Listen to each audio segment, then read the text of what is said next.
Hello everyone, कैसे हैं आप सब। उम्मीद है आप लोग ठीक ही होंगे। जैसा कि आपको पता है, हमने बिहार बोर्ड 10th क्लास का एक सीरीज स्टार्ट किया है, जिसमें मैंने आपसे वादा किया है कि मैं आपको 10th का पूरा सिलेबस पढ़ाऊंगी, चाहे वो व्याकरण हो या फिर साहित्य हो। और आज हमारा चौथा क्लास है ना। इससे पहले मैं आपको सिलेबस समझा चुकी हूँ और मैंने आपको अनुवाद भी पढ़ाया हुआ है, ठीक है। आज का जो हमारा टॉपिक है वो है अनुच्छेद।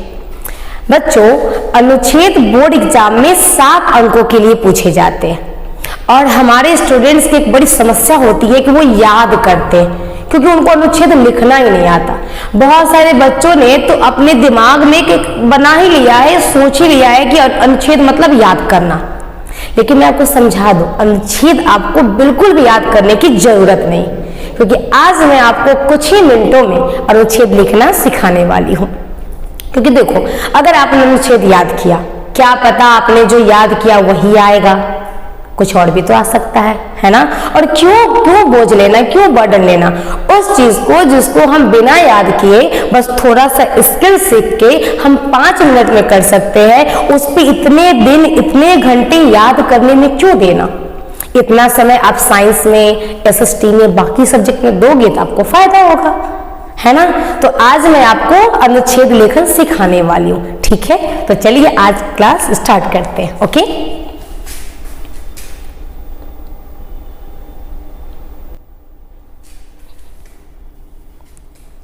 चलो बच्चों, आज का हमारा टॉपिक क्या है। आज का हमारा टॉपिक है अनुच्छेद।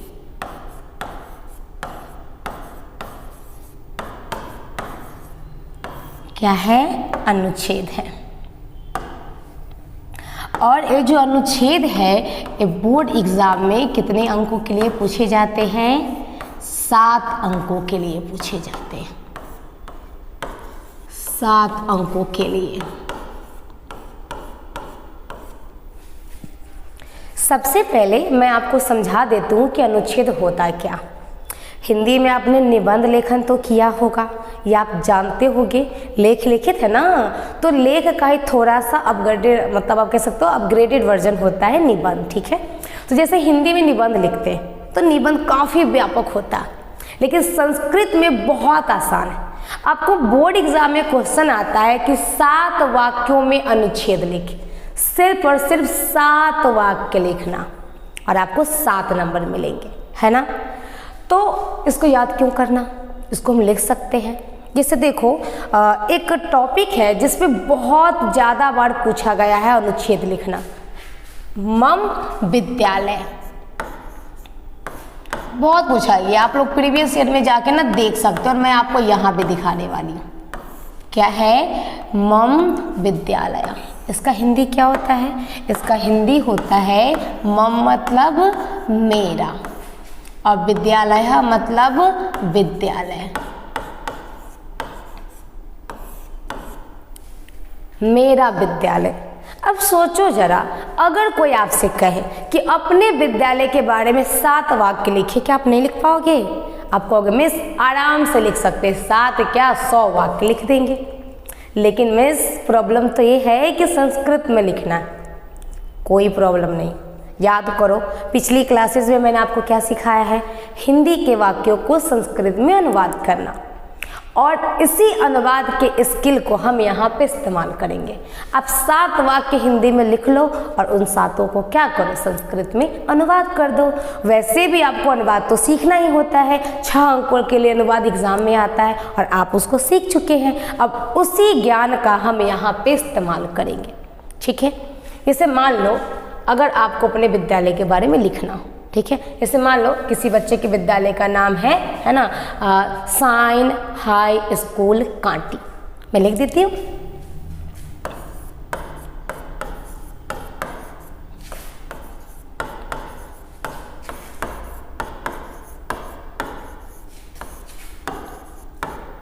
ठीक, ये है। अब ये नाम आपको पता। अब आप जिस विद्यालय में पढ़ते हो आपको पता ही होगा कि आपके विद्यालय कहाँ पर है, क्या नाम है, कहाँ पर स्थित है, वहाँ पे कितने क्लासेज है, कितने वर्ग है ना, उसके बाद कितने शिक्षक है, शिक्षक कैसे पढ़ाते हैं, कितने विद्यार्थी है, एक खेल का मैदान है ना। तो ये तो 7 वाक्य मुझे लगता है ऐसे ही हो गए होंगे। बस इन्हीं इन्फॉर्मेशन को, इसी ज्ञान को वाक्य में बनाना है और संस्कृत में अनुवाद कर देना है। तो चलो आज मैं आपको ना लिखना सिखाती हूँ कि कैसे लिखते हैं, ठीक है। तो चलो, मान लो किसी बच्चे के स्कूल का नाम ए है। अब ये तो साइन हाई स्कूल कांटी लिखा हुआ, अब इसको हम थोड़ा सा संस्कृत में ट्रांसलेट करेंगे, अनुवाद करेंगे। देखो, तो आप शुरू करोगे मम, पहले मैं हिंदी में लिख देती हूँ क्या, ताकि आपको समझ में आएगा कि हिंदी का संस्कृत कैसे करना। तो चलो, आपने लिखा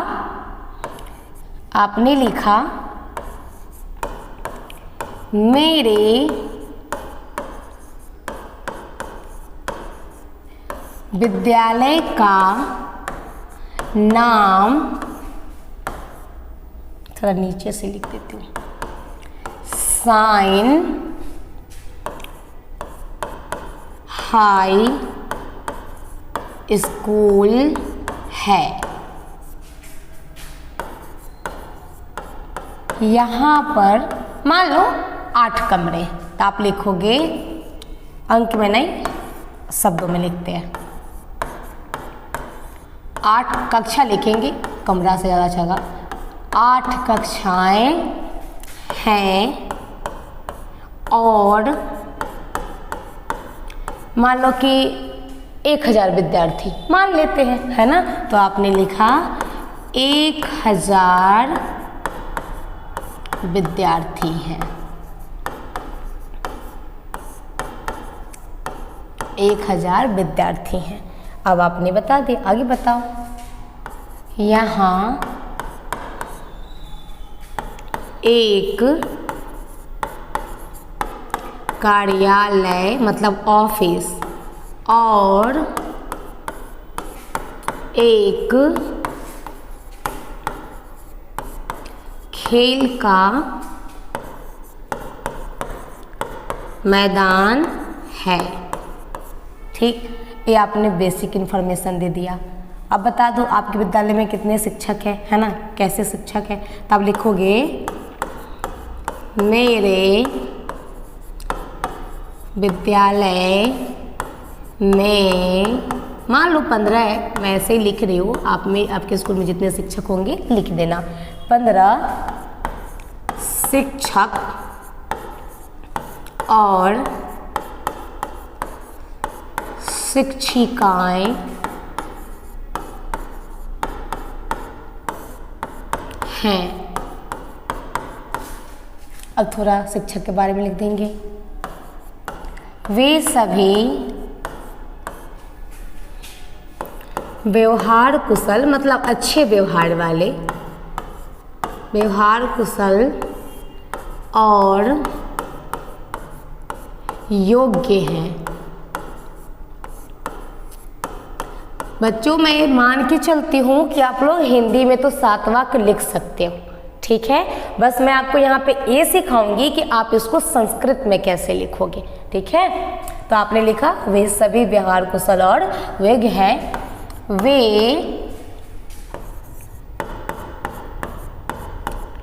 छात्रों को मन से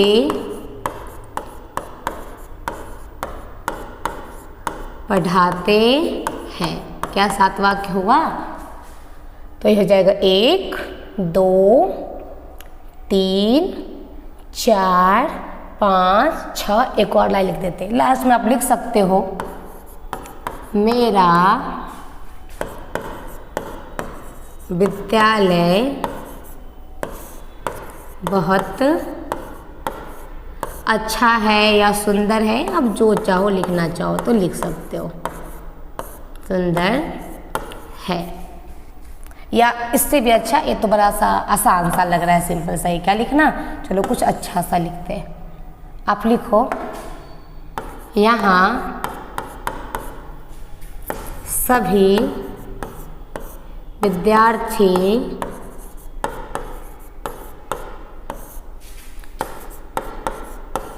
परिश्रमशील मतलब मेहनती हैं। आप चाहो वैसे 7 वाक्य पूछा जाता है और 7 वाक्य में लिखे तो सही है, लेकिन अगर आप चाहो तो 3 वाक्य और जोड़ दो, है ना, ताकि थोड़ा सा लगे कि अनुच्छेद लिखा हुआ है।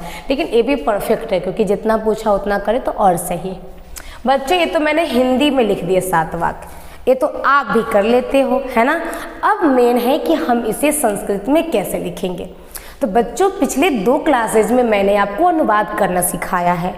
अभी हम उसी अनुवाद के ज्ञान का यहाँ पे इस्तेमाल करेंगे और 6 नंबर वहाँ तो हमारा पक्का होगा ही, 7 नंबर यहाँ पे पक्का हो जाएगा। ठीक है, तो चलिए यहाँ पे हम लोग आके अब इसको संस्कृत में अनुवाद करते हैं। ठीक है, सबसे पहले क्या लिखा है, तो सबसे पहले लिखा है मेरे विद्यालय का नाम साइन हाई स्कूल है।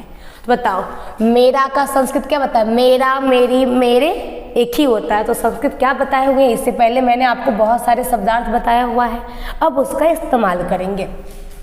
तो क्या होगा, मम। अब दिया है विद्यालय का नाम। बच्चों याद करो पिछली क्लास में मैंने आपको बताया था कि का की के दिखेगा मतलब ये संबंध कारक है, इसमें षष्ठी विभक्ति लगता। और अगर आप बालक शब्द में जाओगे तो एक षष्ठी विभक्ति एक वचन में, क्योंकि विद्यालय तो एक है, तो बालकस्य होता है, तो यहाँ पे क्या होगा, विद्यालस्य होगा। तो हम यहाँ पे क्या लिखेंगे, विद्यालस्य। अब नाम का ना, नाम का संस्कृत आख्या भी होता है और आप नाम भी लिख सकते हो। बहुत क्लिष्ट, बहुत कठिन संस्कृत के शब्द नहीं लिखने हैं, ठीक है, आप आसान शब्द भी लिख सकते हो। तो आप चाहे तो यहाँ पे नाम लिख दो, या फिर आपको एकदम प्योर संस्कृत लिखना है तो आप क्या लिखोगे, आख्या लिखोगे, है ना। और नाम क्या है, साइन हाई स्कूल, तो साइन तो नाम है, बस हाई स्कूल का हिंदी कर देंगे तो उच्च विद्यालय हो जाएगा। तो क्या लिखेंगे, साइन उच्च विद्यालय, कॉमा देख के लिख देंगे, कांटी। और है का संस्कृत बताए थे हम, प्रथम पुरुष के एक वचन में क्या होगा, अस्ति। हमने पहले वाक्य का अनुवाद कर लिया। अब ये दूसरा, यहाँ पर 8 कक्षाएं हैं, पहले इसको हम लोग बनाते हैं। तो यहाँ का संस्कृत क्या होता है, यहाँ का संस्कृत होता है अत्र। अत्र क्या होगा, अत्र। 8 का संस्कृत क्या होता है, तो अष्ट होता है। क्या होता है, अष्ट, ठीक। और कक्षा का क्या होगा, कक्षा लिख के ना और इसमें डाल दो विसर्ग, क्योंकि आ की मात्रा वाले जो शब्द होते हैं उसमें विसर्ग डालने से वो बहुवचन हो जाते हैं। जैसे लता, तो लता, लते, लता, तो कक्षा, कक्षी, कक्षा, ठीक है। अर्श, कक्षा। और है का क्या होगा, बहुवचन के लिए बताओ, तीता अंति पढ़ाए हैं, अस्ति, अस्त, संति, तो संति, ठीक है। अब दिया है और, तो और का संस्कृत पता है क्या होता है, चौ। लेकिन एक बात है, यहाँ पे बीच में और लिख देते हैं, ठीक है, और का संस्कृत चौ होता है, ठीक है। लेकिन चौ को ना बीच में नहीं लिखते, वाक्य खत्म होने के बाद जो 2 शब्दों को जोड़ते हैं ना, तो दोनों शब्द लिख के तब लास्ट में चौ लिखते हैं। यहाँ पे शब्द नहीं वाक्य है, तो दोनों वाक्य लिख के लास्ट में चौ लिखेंगे, ठीक है। तो आगे क्या है, 1000 विद्यार्थी हैं, 1000 का संस्कृत होता है सहस्त्र। तो क्या लिखेंगे, सहस्त्र। विद्यार्थी का क्या होगा, छात्रा, छात्रा, ठीक, बहुवचन में होता है। और है का क्या होगा, अभी अभी बताए हैं, तो अभी है से पहले हम लोग को और का जो लास्ट में च लिखना था वो लिखेंगे च, क्या लिखेंगे, संति। बहुवचन है के लिए संति लिखते हैं। अब हमने 2 वाक्य कर लिया। अब आगे है कि यहाँ एक कार्यालय और एक खेल का मैदान है, तो फिर यहाँ का संस्कृत क्या होगा, यहाँ का संस्कृत होगा अत्र। एक कार्यालय, तो एक का संस्कृत एक ही होगा, और कार्यालय का संस्कृत कार्यालय ही होता है, कार्यालय। अब बताए ना कि और का संस्कृत बाद में करना है, तो बाद में करेंगे, उससे पहले क्या है, एक खेल का मैदान, तो एक का संस्कृत क्या होगा, एक। और खेल के मैदान का संस्कृत क्या होता है, क्रीडा क्षेत्र। क्या होता है, क्रीडा क्षेत्र। ये सारे शब्द ना आप याद करते जाओगे तो ज़्यादा सही होगा। छोटे छोटे शब्द है और इसका इस्तेमाल अनुवाद में भी तो करना है, ऐसे ही याद हो जाएगा। क्रीड़ा क्षेत्र, अब और का संस्कृत च यहाँ पे लिखेंगे च, और है के लिए चूंकि दो है ना, एक खेल का मैदान है, एक कार्यालय है ना। अच्छा दो है तो यहाँ पे हम क्या लगाएंगे, द्विवचन का धातु लगाएंगे, तो क्या होगा अस्त, ती अस्ति अस्त संति, ये धातु रूप में है। हो गया। अब आगे देखो क्या दिया, मेरे विद्यालय में, तो मेरे का संस्कृत क्या बताया है बच्चों, मम।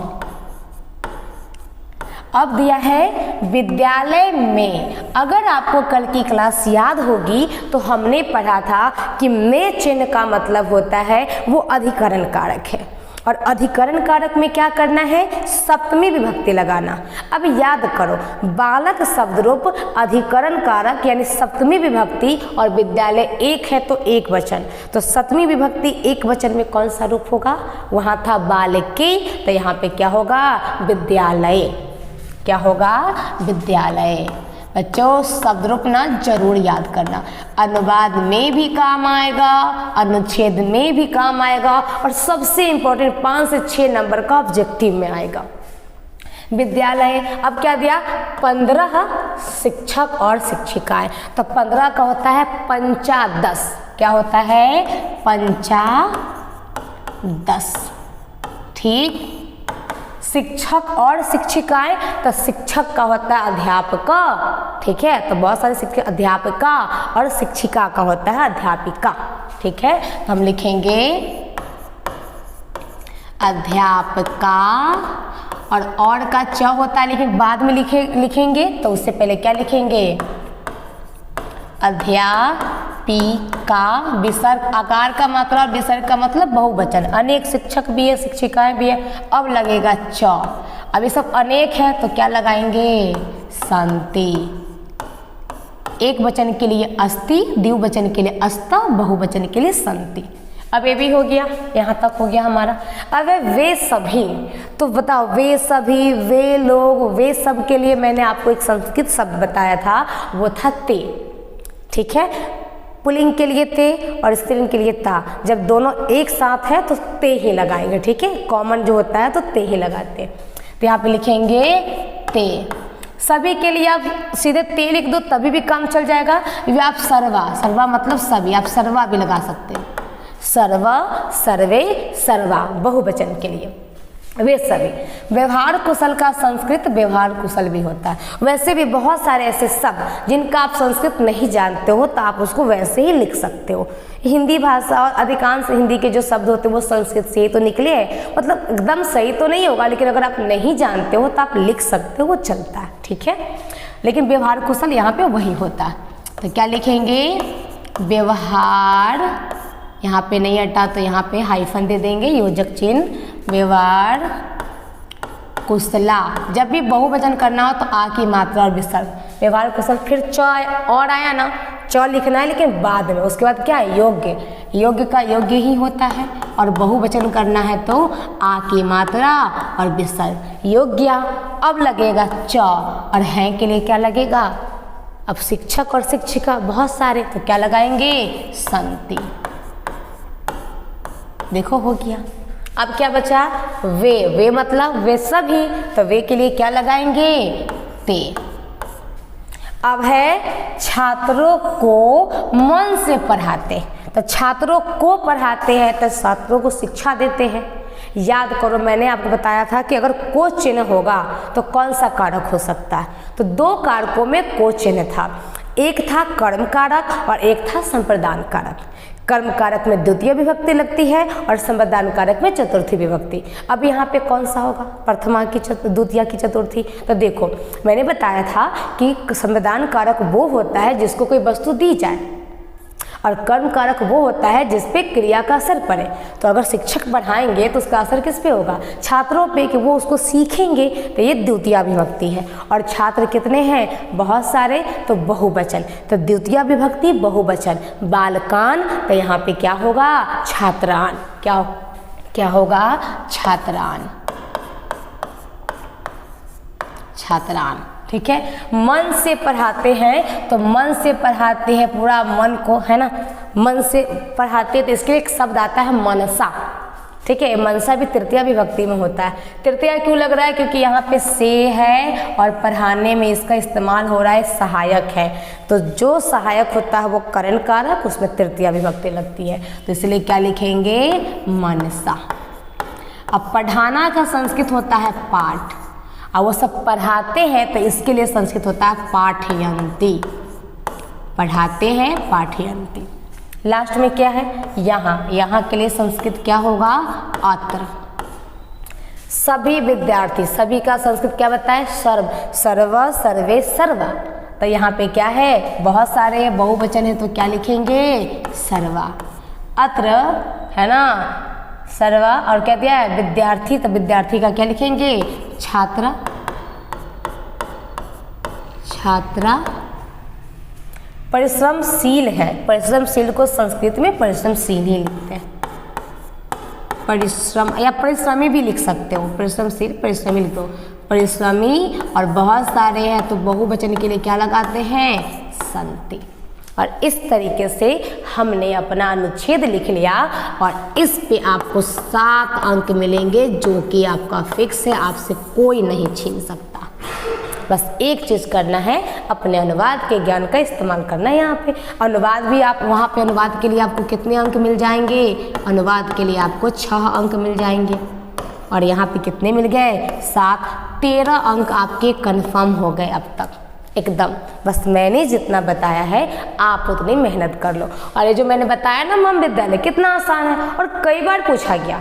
अच्छा, एक और चीज़ देख लो, अगर आप अनुच्छेद याद करते हो, जरूरी नहीं कि वही आएगा, आपके मन में डर बना रहेगा, पता नहीं आएगा कि नहीं आएगा। लेकिन अगर आप लिखना सीख लेते हो तो दुनिया का कोई भी टॉपिक दे दे, आप में लिखने की क्षमता होगी, आप उसको लिख दोगे, कोई टेंशन नहीं है ना। चलो, अब ना मैं आपको कुछ ऐसे क्वेश्चंस बता देती हूँ जो प्रीवियस ईयर में कई बार पूछे गए और आगे भी पूछे जाने की संभावना है। तो मैं यहाँ पे जितने टॉपिक आपको दिखाऊंगी, साथ में आपको ईयर मिल जाएगा, कभी फर्स्ट सिटिंग में, कभी सेकेंड सिटिंग में पूछा गया। और मैं चाहती हूँ कि आप सभी उन सारे टॉपिक पर लिख के प्रैक्टिस करें, और लिखने के क्रम में आपको जो भी समस्या हो तो आप मुझे कमेंट बॉक्स में ज़रूर बताएं, ताकि मैं आपके डाउट को अगले क्लास में सॉल्व कर सकूं। चलिए कुछ प्रीवियस ईयर के क्वेश्चंस देख लेते हैं। देखो बच्चों, आपको यहाँ पे दिख रहा होगा, देख रहे हो? सरस्वती पूजा कितनी बार पूछा है? 2024 के फर्स्ट सिटिंग में पूछा है और सेकेंड सिटिंग में भी पूछा है। अब देख लो, ये मत सोचना है कि एक साल गैप करके आता। देखो 2023 के फर्स्ट सिटिंग में भी पूछा था, 2015 के फर्स्ट सिटिंग में, 2017 के फर्स्ट सिटिंग में, 2022 के फर्स्ट सिटिंग में, कितनी बार पूछा सरस्वती पूजा। आप आराम से हिंदी में लिख के संस्कृत कर सकते हो, है ना। अब यहाँ देखो, मम ग्रामा, मेरा गाँव, 2011 का फर्स्ट सिटिंग, 2015 का सेकेंड सिटिंग, 2017 का फर्स्ट और सेकेंड दोनों, 2021 का सेकेंड सिटिंग। दीपावली देखो, ये भी 2024 के फर्स्ट सिटिंग में, 2012 का फर्स्ट सिटिंग, 18 का सेकेंड सिटिंग, 19 का फर्स्ट सिटिंग और 21 का फर्स्ट सिटिंग में पूछा। कितना पूछ रहा है ये सब। ये देखो, प्रिय कवि, प्रिय कवि में जो भी कवि आपको पसंद हो उनके बारे में, जरूरी नहीं कि कालिदास लिखेंगे। आपने हिंदी की कविता में कितने कवियों के बारे में पढ़ा हुआ है ना, उनके बारे में लिख दो। आपने अज्ञेय के बारे में पढ़ा, आपने कुंवर नारायण के बारे में पढ़ा, घनानंद के बारे में पढ़ा, है ना, उनके बारे में लिख दो। आपने सूरदास के बारे में पढ़ा, क्योंकि आप उनके बारे में वैसे भी हिंदी के लिए याद करते हो, 7 वाक्य लिखना है ना। ये देखो, प्रिय कवि 2023 में, अब देखो 23 में पूछा है तो हो सकता है कि 25 में आ जाए फर्स्ट सिटिंग। ये 2013 का फर्स्ट सिटिंग, 2017 का सेकेंड सिटिंग, 2018 का सेकेंड सिटिंग, 19 का सेकेंड सिटिंग, 21 का सेकेंड सिटिंग और 22। देखो 21-22 दोनों में लगातार पूछा है ना। तो अब इसको इतना याद कर नहीं जाएंगे, इतना मेहनत क्यों, वो भी कठिन शब्द। आराम से 7 वाक्य लिखेंगे, अनुवाद कर लेंगे आसान शब्दों में। और देखो आगे मैं दिखाती हूँ, और भी है ना। मैं वो लेके आई हूँ ना जो बहुत ज़्यादा पूछा है, और मैं चाहती हूँ कि आप इस पर लिख लिख के प्रैक्टिस कर लो। ये देखो, गंगा नदी कितनी बार पूछा है ना। देख लो यहाँ पे आपको दिख रहा होगा, 24 में, 23 में, 12, 13, 15, 16, वो भी कंटिन्यू भी पूछ रहा है। 23, 24 है ना, 15, 16, देखो 12, 13 कंटिन्यू पूछा। परोपकार पे देखो, ये भी 24 में, 23 में पूछा हुआ है ना। और भी यहाँ पे देख रहे हो आप लोग, व्यायाम देखो, ये भी 23 में पूछा है ना। संस्कृत भाषा देखो 23 में भी, 24 में भी, कितना लगातार पूछा जा रहा है। अस्माकम विद्यालय जो मैंने अभी बताया, देखो 24 में पूछा हुआ था। 11 में पूछा, 14 में, 16 में, 19 के फर्स्ट सेटिंग, सेकेंड सेटिंग, सब में। एक और बता देती हूँ, बहुत इंपॉर्टेंट है, यहाँ पे नहीं दिया है, बहुत, हिमालय। अब बताओ आप में से कौन ऐसा बच्चा है जो हिमालय पे 7 वाक्य नहीं लिख पाएगा, आराम से लिख पाएगा, बस उसको अनुवाद कर दो। एक तो मैंने बताया था गंगा हिमालय से निकलती है, ठीक है। तो बच्चों आप लोग इसको लिख के क्या करेंगे, प्रैक्टिस करेंगे, और कोई भी समस्या हो तो मुझे ज़रूर बताएंगे। आज के लिए इतना ही, मिलते हैं कल एक नए टॉपिक के साथ, तब तक के लिए बाय बाय।